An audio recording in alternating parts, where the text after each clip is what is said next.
Sim. Bom, pessoal, bom dia. Meu nome é Kayler. Sou professor da Universidade de Stirling, na Escócia, e eu vim aqui hoje falar um pouquinho de redes convolucionais, que foi o que eu trabalhei durante o meu doutorado na UFMG, uma parte do meu mestrado e meu doutorado. Então, hoje a gente vai falar dos desafios e como que a comunidade está tentando superar esses desafios. Alguns a gente já superou, outros a gente ainda está no processo de superar. Bom, por um longo tempo, antes da gente começar a falar de convolução, vamos só falar como que a gente chegou nelas. Por um longo tempo antes de vir essa onda de convolução, no processamento de imagens, né? Convolução é diretamente ligada à imagem.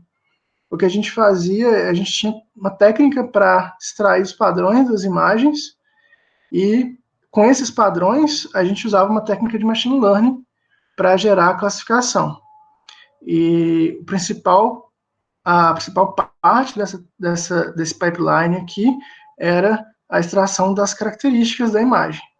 E muito por isso durante muito tempo, a gente teve muita pesquisa em volta disso, que gerou vários descritores de imagem para a gente. Alguns são bem conhecidos como SIFT e o ROG, que é para vídeo. Mas quando chegou em 2012, 2013, ressurgiram, na verdade, porque elas já existiam, elas só foram usadas de uma forma um pouco diferente, as redes de convolução, que elas encapsulavam as duas partes desse pipeline num processo só.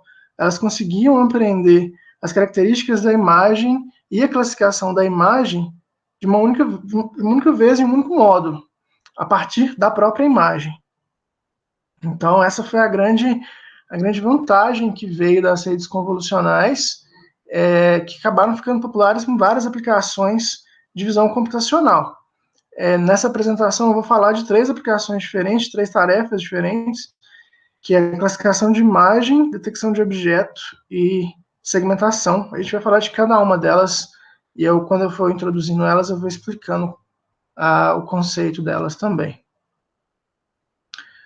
Mas, obviamente que a vinda das redes convolucionais vieram com vários desafios, a gente tem muitos parâmetros, vocês já viram isso na aula, como funciona, a gente tem um filtro com alguns parâmetros que a gente tem que otimizar, e cada neurônio tem vários filtros, cada camada, vários neurônios, e cada rede, várias camadas. Então, isso escala para milhões de parâmetros, o que torna um modelo bem difícil de ser treinado e propenso ao overfitting, ao problema de overfitting, que é quando o modelo aprende muito bem os dados e não consegue generalizar bem para dados novos que ele nunca viu. Além disso, precisa de muitos dados anotados e tem um aspecto black box, que a gente não sabe o que está acontecendo lá dentro, a gente não entende o que está acontecendo. Então, todos esses desafios, a gente vai passar por eles ao longo do tempo, a gente vai ver como a comunidade que trabalha de inteligência artificial, conhecimento de padrões, trabalhou para tentar superar esses desafios. Então, a gente vai seguindo a timeline, e aí eu vou falando, explicando como foi acontecendo, como eu fui vendo isso acontecendo, e como eu fui participando pontualmente desse processo. Em 2012, que começou toda essa onda, a gente vem com a AlexNet, acho que vocês já viram isso, então uma partezinha pequena a gente vai acabar repetindo, acho que uma parte vocês já viram, mas veio com a AlexNet, a rede original, que propôs o uso de GPU, Dropout e ReLU, tá? A GPU é para otimizar, então aqui já estão tentando lidar com um desafio que é ser difícil de treinar. Então, com a GPU a gente conseguiu otimizar isso e escalar isso para milhões de imagens. E o Dropout e o ReLU, o Dropout é uma forma de desligar neurônios e o ReLU é uma ativação, vieram justamente para lidar com outro desafio que era a questão do overfitting, tá bom? E eles ganharam uma competição muito importante na época, que é essa sopa de letrinha aqui, que é uma competição que tem um dos maiores datasets da comunidade, um dataset que tem milhões de imagens. Então, desde o princípio, a gente já viu que rede neural que as convoluções precisavam de muitas redes, muitas imagens. Uma coisa interessante que eu acho que vale a pena mencionar, esse desenho, esse diagrama, é o diagrama original do artigo da AlexNet. Vocês podem reparar, cada coluna é uma convolução, mas ela é dividida em duas partes, porque na época a gente não tinha GPU que era capaz de suportar uma rede dessa toda na memória para otimizar. Então, o que eles fizeram foi dividir ela em dois módulos, e cada uma dessas partes, a parte superior aqui e a parte inferior, foi colocada em uma GPU separada. Então, aqui são duas GPUs treinando esse modelo, sendo que hoje em dia a gente já consegue treinar ele em uma GPU só, bem fácil, sem nenhum problema. Essa é a arquitetura dessa AlexNet, dessa primeira rede. Só tem três coisas, na verdade, que eu queria mostrar aqui. A primeira é a quantidade de parâmetros, 62 milhões, é muita coisa que a gente tem que aprender. Por isso, a necessidade de otimizar usando GPU.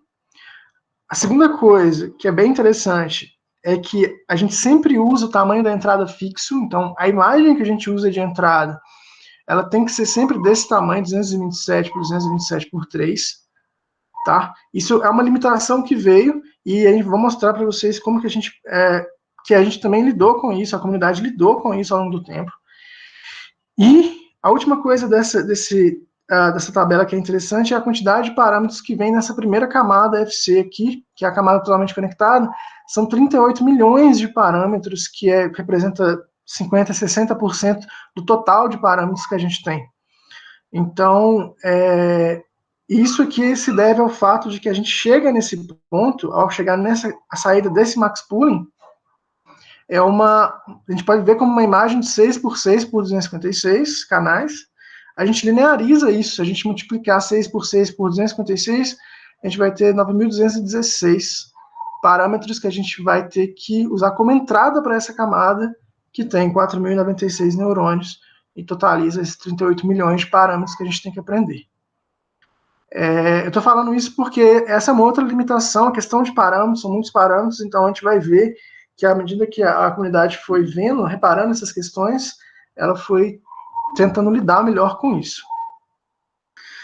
Ainda timidamente, em 2013, a gente teve um artigo que tentando entender, foi um dos primeiros artigos a tentar entender como a convolução funcionava, e ela foi o primeiro artigo a usar a operação de unpooling, que é a operação reversa ao pooling. Não vou entrar em detalhe técnico dela, mas depois, se vocês quiserem perguntar, vocês podem ficar à vontade. E também usou a operação reversa à convolução, que a gente chama de deconvolução.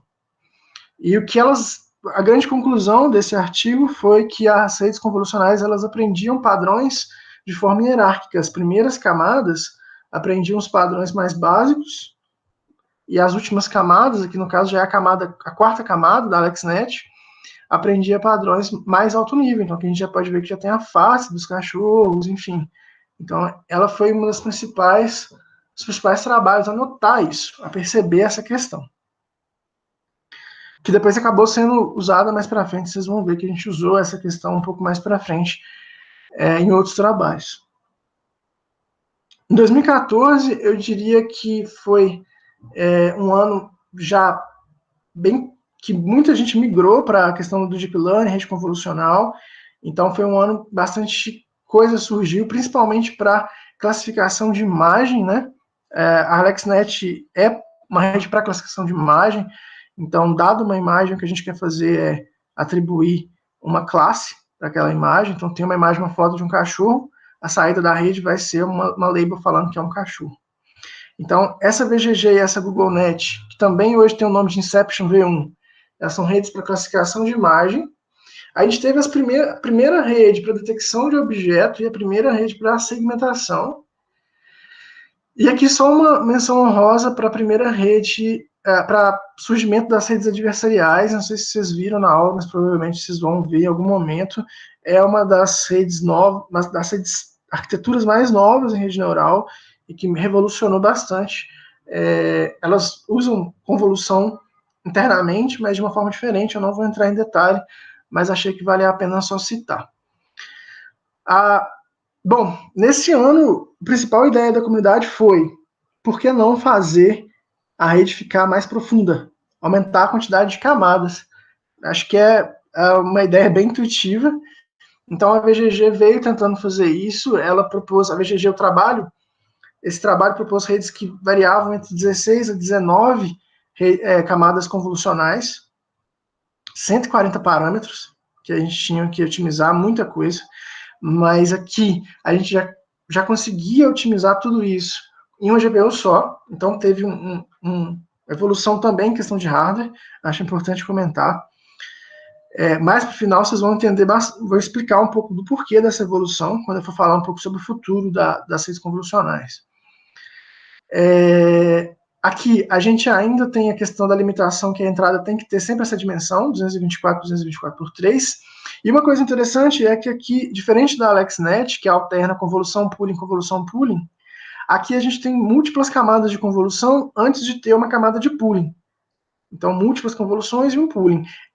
Esse conceito de ter múltiplas convoluções antes de ter um pooling que reduz a dimensão da imagem, né, aqui 224, 112, 56, esse conceito é usado até hoje.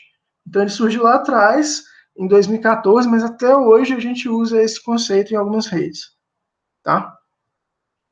A gente teve a GoogleNet, ou a Inception V1, ela surgiu com o nome GoogleNet, depois ela migrou para a Inception V1, porque surgiram outras Inceptions, V2, V3, que é a mais famosa hoje em dia, mas eu não vou comentar, elas não mudaram muito. A Inception V1, a grande ideia foi ter um módulo que é chamado de Inception, que ele aprendia features em paralelo, e para reduzir a quantidade de parâmetros, aqui a gente só tem 7 milhões, o que eles usaram foi convolução 1 por 1. Acho que vocês já viram isso na aula também, e a convolução 1 por 1, a única coisa que ela faz é mudar a quantidade de canais que a saída vai ter. Uma coisa interessante aqui, esse foi o primeiro trabalho a perceber, essa imagem, foi o primeiro trabalho a perceber que a FC, essa camada Full Connect, totalmente conectada, era que atraía, a que tinha mais parâmetros. E ela tentou lidar com isso, introduzindo esse pooling aqui, que fazia com que a gente tivesse menos parâmetros para ser prendidos nessa FC aqui. Então, a gente já foi tentando tratar essa limitação que a gente tinha de parâmetro, muito parâmetro nessa camada principal, e esse foi um dos primeiros trabalhos a lidar com isso. A gente vai ver que a ResNet também lidou com isso de alguma forma. A gente teve o primeiro trabalho para detecção de objetos surgindo aqui, nesse ano, 2014, então a evolução foi bem rápida, tá? A gente saiu de classificação de imagem, que é a tarefa básica quando a gente fala de reconhecimento de padrão, processamento de imagem, é a tarefa mais básica, e foi para essa tarefa de reconhecimento de padrão, de detecção de objeto. Só recapitulando, a ideia dessa tarefa é, dada uma imagem, a gente quer como saída essa caixa delimitante aqui, que a gente geralmente chama de bounding box. Então, essa caixa vai ser, idealmente, a saída, e a classe também que está dessa bounding box aqui. Então, nesse caso, o que a gente gostaria de ter como saída seria essa bounding box, essa caixa amarela, e uma classe falando que dentro dessa bounding box tem uma pessoa. Aqui a gente cria essa caixa e aí uma classificação falando que aqui é um cavalo e assim por diante. Então esse é o grande objetivo da detecção de objeto. Essa tarefa é um passo além da classificação de imagem, diria eu. O primeiro trabalho foi muito simples, e ele não propõe assim nada muito novo em convolução. O que ele propõe é, dado uma imagem, a gente vai gerar várias dessas janelas, dessas caixas delimitantes aqui, dessas bounding box, usando um algoritmo externo que não tem nada a ver com convolução. A gente vai usar uma convolução para extrair características, padrões de cada uma dessas caixas, e depois a gente vai usar um algoritmo externo, qualquer outro algoritmo, pode ser um SVM, um boosting, para classificar essas bounding box aqui. Então, foi bem simples, foi bem nos primórdios aí das redes convolucionais, nessa nova era das redes convolucionais. E a gente teve também os primeiros trabalhos de classificação de pixel, de segmentação, cuja ideia é, dada uma imagem, a gente quer classificar cada um dos pixels. A gente quer dar um label para cada um dos pixels aqui dessa imagem. E da mesma forma como a detecção de objeto tem várias limitações, né? Não cheguei nem a falar, mas nada é incorporado na rede neural, a não ser extração de feature, Então era bem simples assim. A grande limitação aqui vai ser que a gente teve que processar cada pixel separadamente.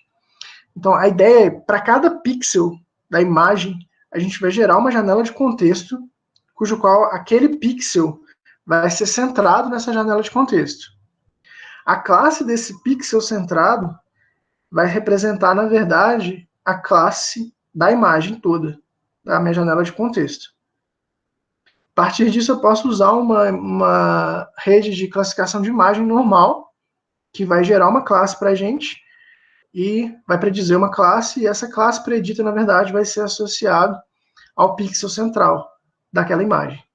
E aí a gente pode remontar o mapa de segmentação, um mapa temático aqui.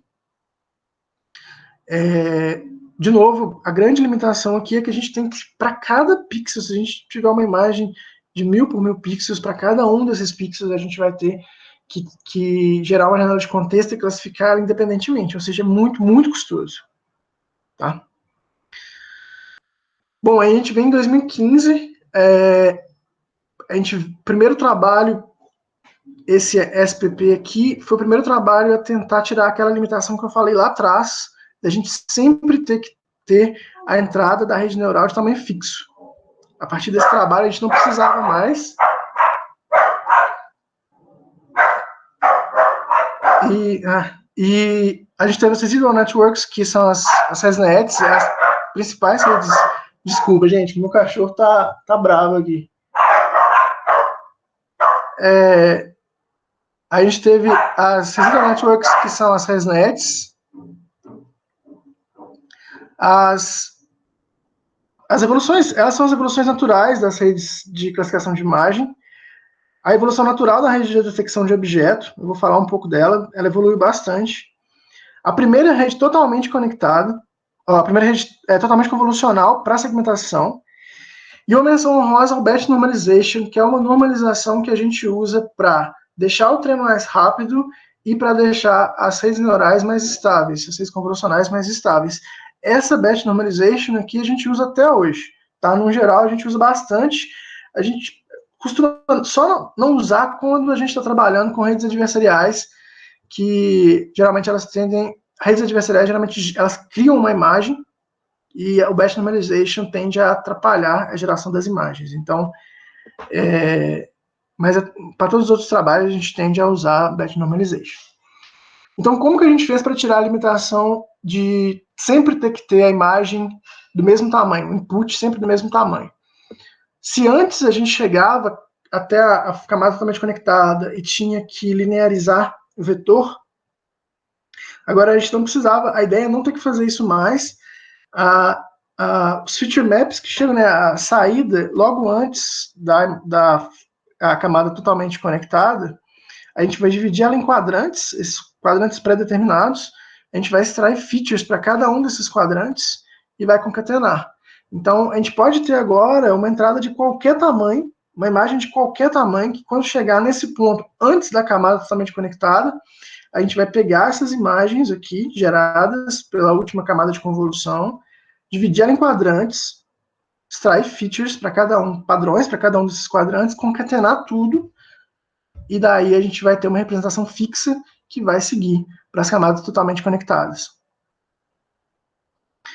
A gente vai usar isso um pouco mais para frente. As ResNets, como eu falei, a ideia em 2014 foi tornar a rede mais profunda, mais camadas, mais camadas, mais camadas. A ResNet foi a primeira rede a notar um problema que eles chamaram de problema de degradação, que é aumentar o número de camadas nem sempre gera o melhor resultado.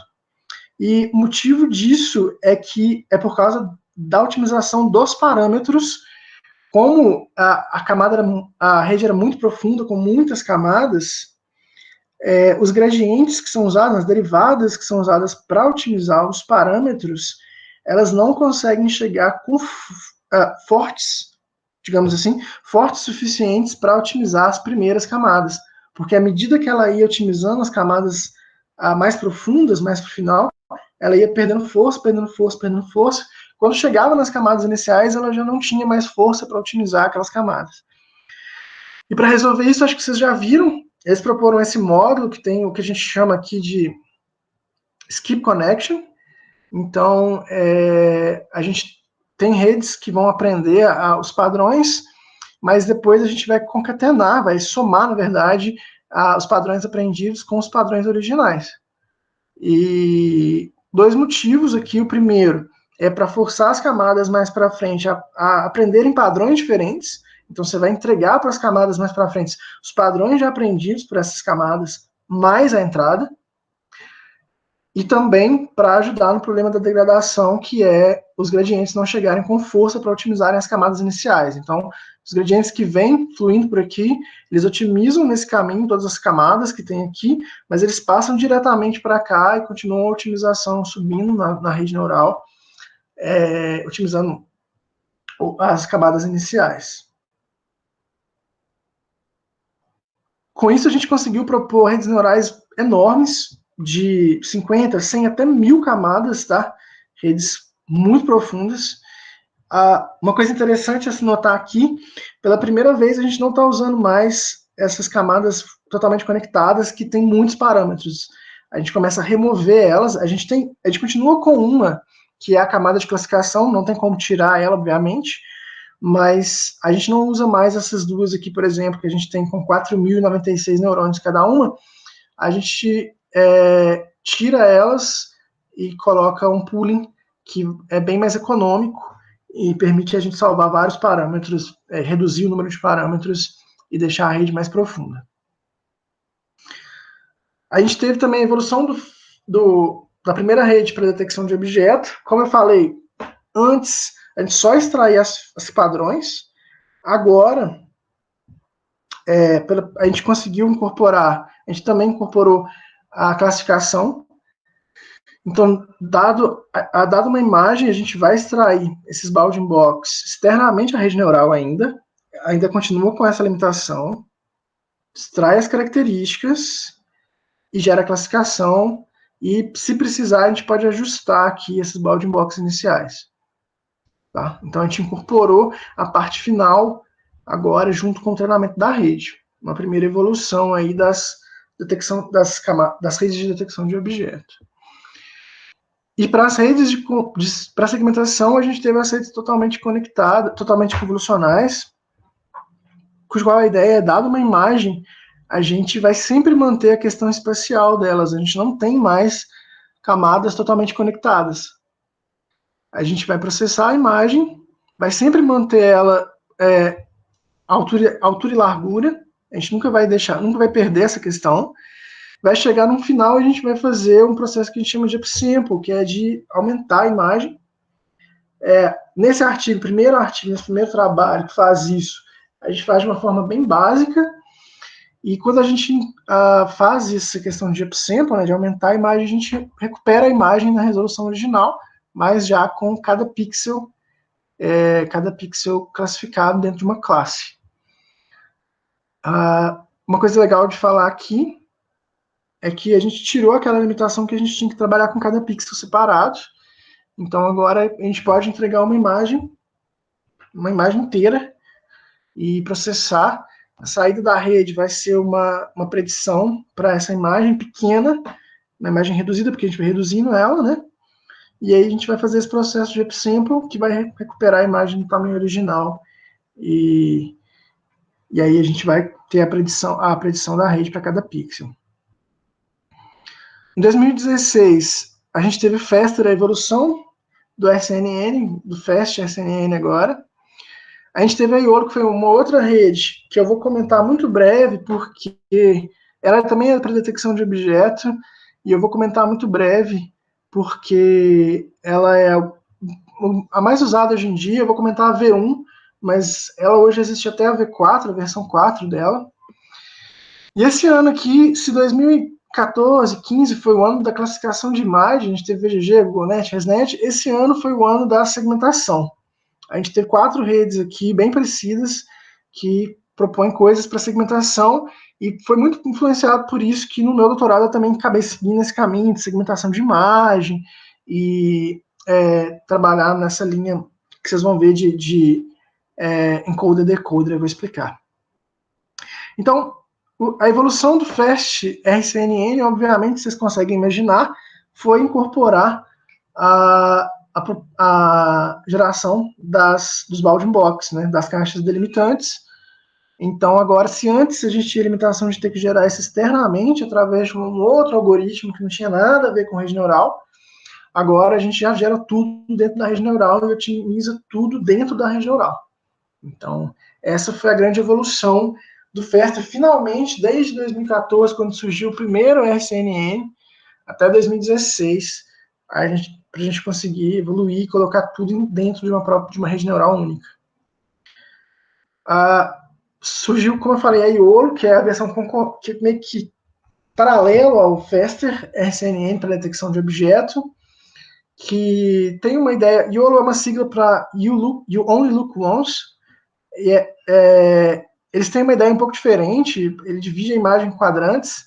Cada quadradinho desse vai gerar uma bounding box que contém esse quadradinho, e aí depois a rede neural vai aprender a filtrar e classificar os quadrados aqui, né, os bounding box mais importantes. Como eu falei, 2016 foi o ano da segmentação. A gente teve vários artigos. Eu vou falar de 4, mas teve bem mais, todos muito parecidos. O primeiro é esse da Convinet. Se antes a gente parava aqui, a gente parava bem aqui, a gente processava a imagem, a gente parava e fazia um upsample da imagem para recuperar a resolução original dela. Agora a gente vai continuar processando e aumentando a imagem gradualmente. Então a gente processa a imagem de entrada, vai reduzindo, e depois a gente continua processando, mas agora aumentando a resolução dela até chegar na predição final. Predição para cada pixel. Lembrando que aqui a gente está falando de segmentação. Esse estilo de arquitetura a gente chama de encoder-decoder. Essa primeira parte é o encoder, que é a parte que codifica as características, e essa segunda parte, que é espelhada da primeira, a gente chama de decoder, que ela vai decodificar essas features e gerar a imagem, a predição para a gente. Nesse caso aqui, a gente foi uma das primeiras redes a usar o unpooling, que eu falei lá atrás, em 2013, teve um primeiro artigo que usou o unpooling para entender como que as redes neurais funcionavam. Então, foi esse primeiro artigo a usar unpooling para segmentação. A gente teve a mesma ideia em outra rede chamada SegNet, que é famosa, exatamente a mesma ideia, e vocês podem reparar que tanto nessa quanto nessa, a gente continua com a mesma ideia da VGG, várias camadas de convolução, seguida de um pooling, camadas de convolução, pooling. Então, o mesmo conceito da VGG que a gente viu lá atrás é mantido ainda nessas redes para segmentação. A gente teve a UNET, que também é bem parecida, que foi proposta para imagens médicas, e é o mesmo conceito. Ela chama U, porque tem, né, esse formato de U. Dela surgiram variantes como a WNet, por aí vai. Mesmo conceito. Então ela tem uma parte aqui que é um encoder, depois ela começa a aumentar a dimensão da imagem para gerar a predição. Só que aqui, em vez de usar um pooling, ela usa o upconv, que na verdade é a da convolução, é o processo reverso convolução. E uma coisa interessante aqui é que essas setas cinzas aqui, a gente pode ver o que elas representam é que eles estão pegando as features geradas por essa camada, concatenando com essas features para processar. E a ideia é usar como a gente sabe, a gente aprendeu isso, que as camadas iniciais, elas aprendem features de baixo nível e vai aumentando o nível. A ideia é tentar usar essas características, esses diferentes níveis de características para poder melhorar a classificação final.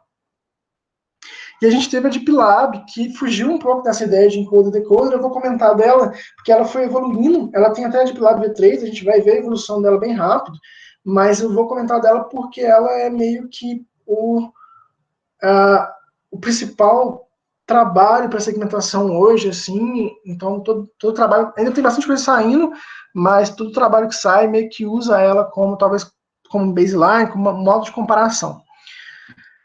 E a ideia dela é bem simples. A gente tem uma rede, VGG Block aqui, é a mesma ideia do bloco da VGG, convolução pooling, tá? A gente tem vários blocos desse, depois algumas camadas totalmente conectadas e a classificação final. mas a gente também, seguindo um pouco a ideia da UNET, a gente gera várias camadas a gente tem várias camadas de classificação partindo das camadas iniciais, para tentar aproveitar um pouco dessas features aprendidas aqui no início, depois a gente concatena tudo e gera a predição final. A única coisa que eu queria comentar além disso é que essa rede ela usa essa convolução diferente aqui, que tem o nome de ATROA, que nada mais é do que uma convolução dilatada. E se antes a gente aprendeu que a convolução sempre tinha um filtro assim juntinho, a convolução dilatada agora permite ter buraco no filtro. Então a gente pode ter alguma coisa assim. Aqui esse ponto azul é o pixel de referência. Então agora a gente pode ter buraco nos filtros. E aí, com essa ideia agora, com isso a gente consegue aumentar o campo receptivo sem diminuir a resolução da imagem, que é, acho que vocês já viram a ideia de campo receptivo, quão é importante o campo receptivo, então com essa ideia a gente consegue, com essa ideia de convolução dilatada, a gente consegue fazer isso. Essa Deep Lab foi a primeira rede de convolução a tentar usar isso e explorar um pouco dessa ideia. Bom,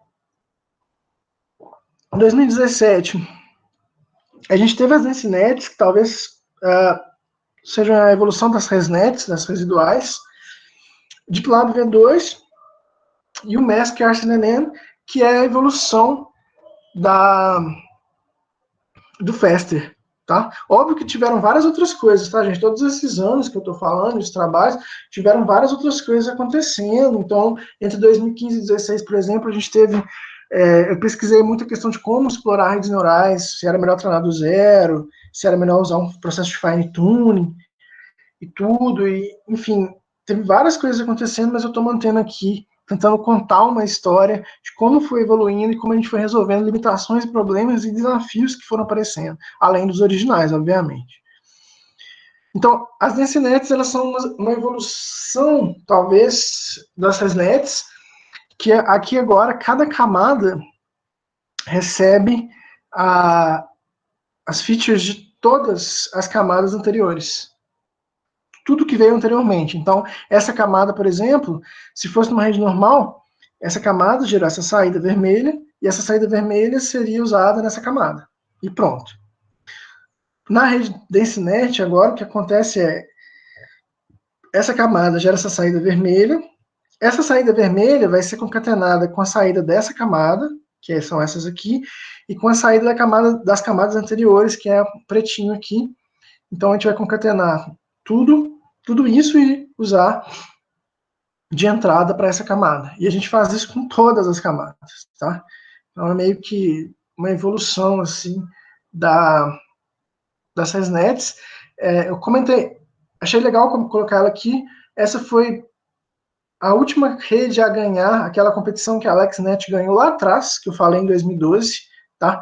Essa foi a última rede a ganhar essa competição, porque a competição acabou depois que a rede neural começou, a competição, a taxa de acerto ficou tão alta, o erro ficou tão pequeno, começou a cair tanto em questão de 1%, que a competição acabou, eles acharam melhor descontinuar a competição. Então essa foi a última rede a ganhar essa competição. A gente teve a Deep Lab V2, que usa aquela ideia, de novo, a gente vai sempre puxando a ideia lá de trás. Eu falei de uma ideia da SPP que deixava a gente processar imagens de tamanhos distintos, tá? Então, a Deep Lab V2 usa essa ideia aqui. Então, agora, vai chegar num certo ponto, vai ter uma convolução, e a saída dessa convolução vai ter um módulo baseado em rede dilatada, que vai ter várias redes dilatadas em paralelo, vão processar essa entrada e vai concatenar e gerar uma saída. A gente pode ver cada camada dilatada dessa como se ela estivesse processando a imagem numa resolução diferente. Então, é como se essa processasse na resolução original, essa aqui em 0.75 da resolução original, essa em 0.5 e essa em 0.25. Então, a gente consegue aprender contextos diferentes aqui. Então, é uma coisa bem legal, bem inteligente para a época de ter feito isso.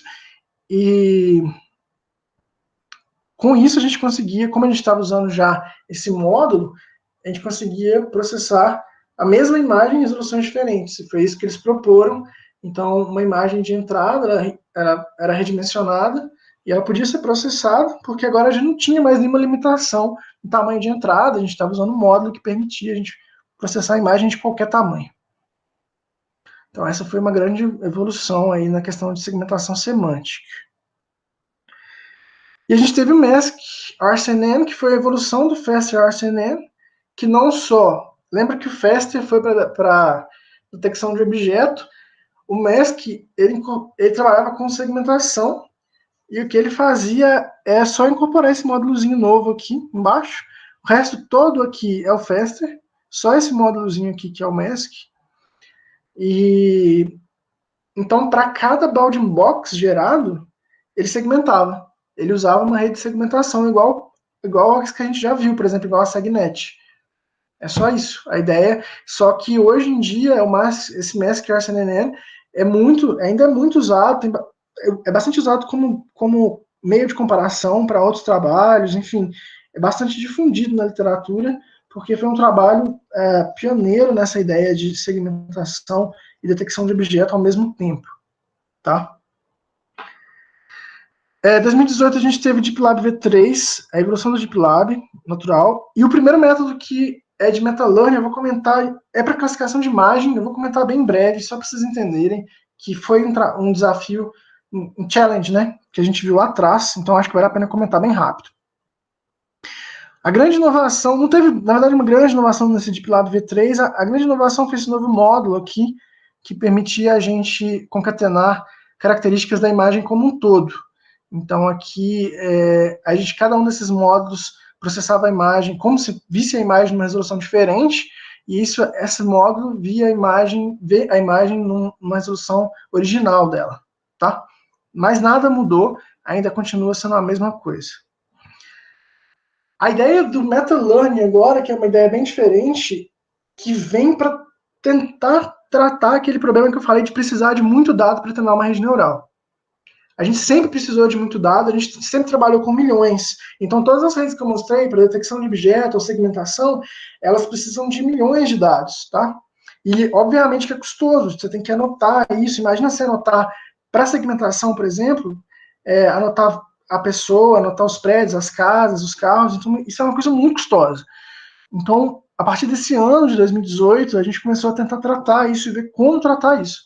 Um dos primeiros métodos, assim, talvez um dos principais, é esse Model Agnostic Meta-Learning, que a gente chama de MEMO, cuja ideia é, se eu tenho vários datasets já anotados, porque eu não posso usar esses datasets para treinar um modelo, de forma que esse modelo, eu consiga pegar ele e usar ele em um outro dataset totalmente novo, mas com poucas amostras anotadas, eu consigo pegar esse modelo e com essas poucas amostras anotadas, fazer esse modelo gerar um bom resultado. Então, agora a ideia é tentar usar grandes datasets que a gente tem para treinar um modelo que seja altamente adaptável para novos datasets que têm poucas amostras anotadas. E esse Memo faz isso usando uma ideia muito simples na hora de otimizar. A gente tem vários datasets, a gente treina a rede neural com esses vários datasets, mas na hora de otimizar a rede, ao invés de otimizar ela para um deles, a gente otimiza para um ponto intermediário dos três datasets, dos três conjuntos de dados aqui. Esse ponto intermediário, a ideia é que esse ponto intermediário ele seja um ponto que seja fácil de ser adaptado para algum desses datasets ou para outros datasets que sejam parecidos, mesmo com poucos dados anotados.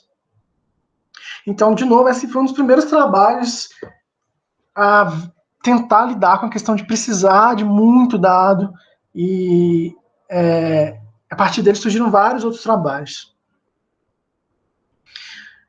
Em 2019, a gente teve a EfficientNet, o Deep Lab V3+, e a primeira, não é exatamente a primeira, mas 2017, 18, 19, 20, enfim, começou ali em 2017, mas ganhou mais força em 2019, a questão de conseguir explicar, interpretar as redes neurais, que vai de encontro direto com aquele desafio da rede ser black box, né? A gente não entende o que está acontecendo lá dentro, a gente não faz nem ideia do que está acontecendo lá dentro. Então, essa EfficientNet, o que ela mostrou é que não adianta a gente propor uma rede que tenha muitos neurônios numa camada só, ou uma rede que seja muito profunda, com muitas camadas, ou uma rede que tenta preservar a resolução da imagem. Não adianta isso, na verdade, o que a gente precisa é de algo que tente balancear isso de uma forma eficiente. Então, ele propõe, ele mostra que, não é, que uma rede que tem isso balanceado de forma eficiente consegue ter um resultado melhor do que uma ResNet com 1000 camadas, por exemplo. E ele propõe algumas formas de tentar balancear isso. Então, aqui a gente está indo por um caminho que não adianta ter redes muito profundas, na verdade, a gente tem que ter redes eficientes. A gente teve a evolução do Deep Lab, de novo, que é a Deep Lab V3+, que todas as vezes antes, todas as outras Deep Labs antes dessa, quando a gente gerava, saía desse módulo, né, que processava a imagem, a SPP, a gente gerava a predição e depois a gente fazia um upsample. A gente não tinha a ideia de encoder e decoder que eu expliquei lá atrás. E essa é a primeira Deep Lab, a primeira versão da Deep Lab que propõe essa ideia de usar um encoder e um decoder. Então agora a gente vai aumentando a resolução da imagem gradualmente. E, como eu falei, os principais trabalhos de tentar explicar e interpretar a rede neural vieram aí por volta de 2019, e a ideia era tentar entender mesmo por que ela fez essa predição. Então, por que ela fez a predição de que isso é um galo? Quais pixels ela usou, ou qual parte da imagem ela usou para entender isso?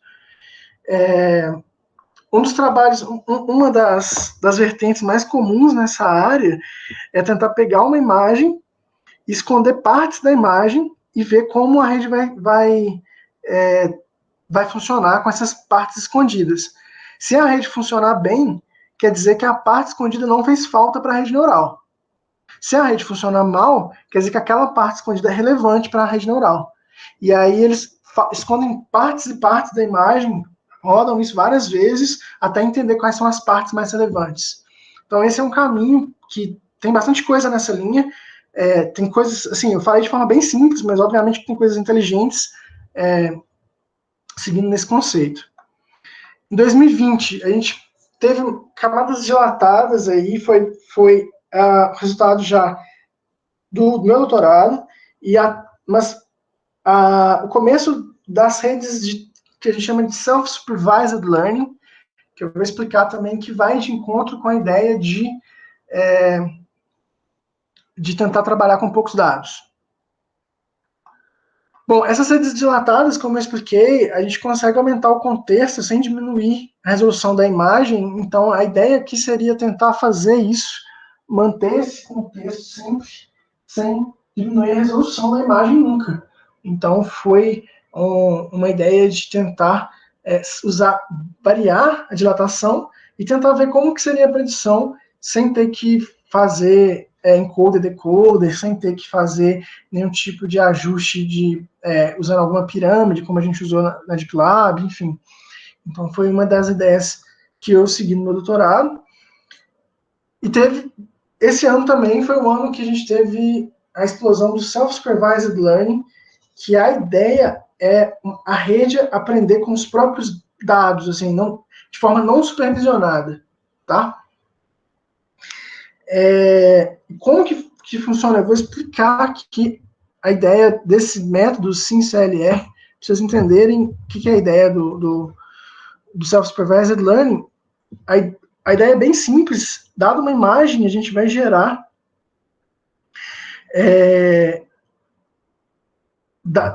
crops dessa imagem, um tipo de data augmentation aqui, direto dessa imagem, a gente vai extrair características.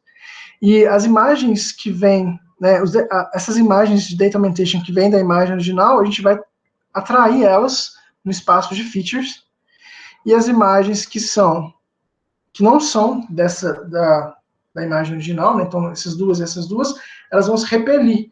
Então a gente vai tentar criar um espaço onde imagens que têm o mesmo contexto vão ficar juntas, imagens de contextos diferentes separadas. A ideia aqui, de novo, é trabalhar com pouco dado. Por quê? A gente vai treinar isso em datasets gigantescos, vai criar um modelo que é altamente adaptável, e esse modelo altamente adaptável, a gente vai conseguir pegar ele e ajustar com poucos dados, fazer ele funcionar. É a mesma ideia que eu expliquei no MetaLearning aqui, mas de uma forma vista diferente. Então, reparem que agora, aquele desafio de ter que trabalhar com muito dado, a gente já começa a tentar lidar com ele de várias formas. O black box, a gente está tentando lidar com ele, e overfitting e a questão de muitos parâmetros, a gente já lidou, né? Isso já ficou mais assim, a gente não meio que já resolveu isso com várias batch normalization, com relu, dropout, enfim.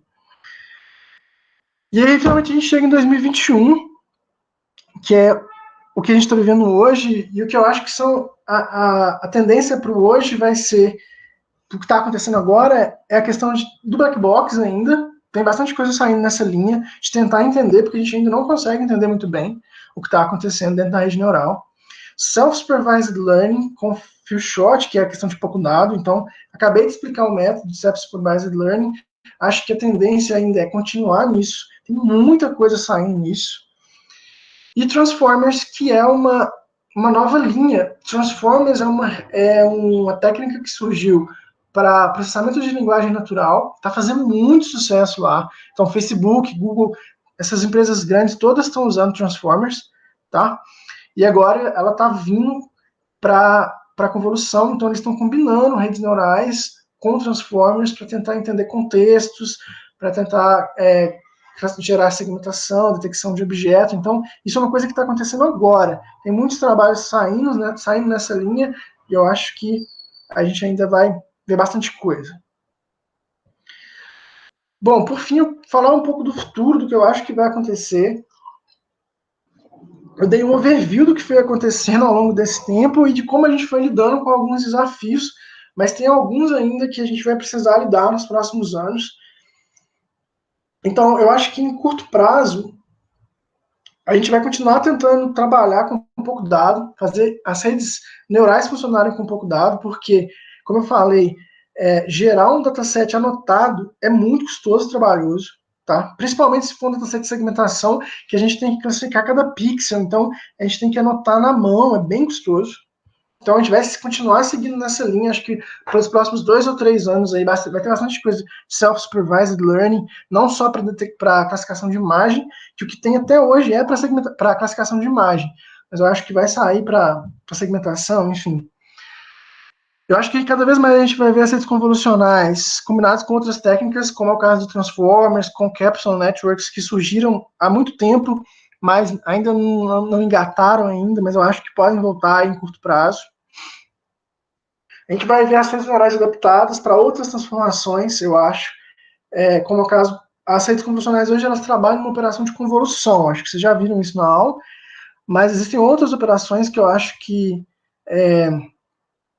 a gente pode usar, então eu acho que no futuro, curto prazo, eu acho que vai surgir trabalhos nessa linha, e, por fim, eu acho que cada vez mais a gente vai ter deep learning presente na nossa vida, sim, a gente já tem, então, por exemplo, a Siri da Apple, do iPhone, já é uma rede neural. A similar que tem no Android também é a rede neural. O Facebook usa a rede neural para detectar face nas fotos que fazem upload na plataforma ou no Instagram. Então, já tem bastante rede neural acontecendo. A Tesla usa a rede neural para os carros autônomos. Então, já tem bastante coisa e cada vez vai ter mais.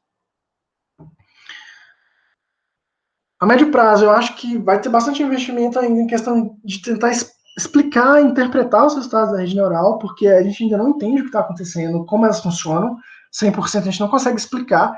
Então, por exemplo, se a gente usa uma rede neural para classificação de imagens médicas, e se o médico usa um resultado e fala para o paciente, você não tem câncer, e o paciente pergunta por quê, o médico não consegue explicar, porque não tem como entender o porquê que ela fez isso. E mesmo se o médico for verificar o resultado, se a gente usar uma rede neural para gerar uma classificação inicial, e o médico depois for verificar o resultado, ele, sem saber o porquê da rede neural ter feito aquela predição, ele não tem como verificar, ele vai ter que fazer uma verificação do zero, verificar tudo de novo, ou seja, vai ter um retrabalho. Então é interessante a gente conseguir entender o porquê e conseguir falar, eu acho que a pessoa não tem câncer, por exemplo, por causa disso, disso e disso. Aí o médico pode verificar só essas partes e realmente confirmar. Eu acho que a gente vai ter redes que vão treinar mais rápido, tá? Tem uma vertente muito forte trabalhando com redes econômicas, que vão menos parâmetros, menos tempo para treino, enfim. Redes menores, mas que vão ter uma performance melhor, que é aquela linha da Efficient Net que eu falei. Não adianta ter uma rede muito profunda, muito larga, tem que ser uma rede que seja balanceada. E a curto, longo prazo, as empresas cada vez mais vão trabalhar com pesquisa. Hoje isso já está acontecendo. Então, Google, Facebook, Tesla, Amazon, todas essas empresas grandes, elas já investem pesado em pesquisa. Então, nos últimos anos, a gente viu que as principais conferências, elas têm muito trabalho que vem dessas empresas. Então, a pesquisa, se sempre foi focada, ela sempre foi focada não, mas ela sempre foi mais difundida na universidade, nessa área de inteligência artificial, ela está migrando muito para as empresas agora, tá? Tem muita coisa acontecendo nas empresas. E muito por isso que aconteceu a evolução rápida das GPUs também. De 2012 para cá, as GPUs evoluíram muito, muito rápido, porque empresas começaram a investir nisso, enfim. Então, com esse investimento das empresas, a NVIDIA respondeu também investindo nisso.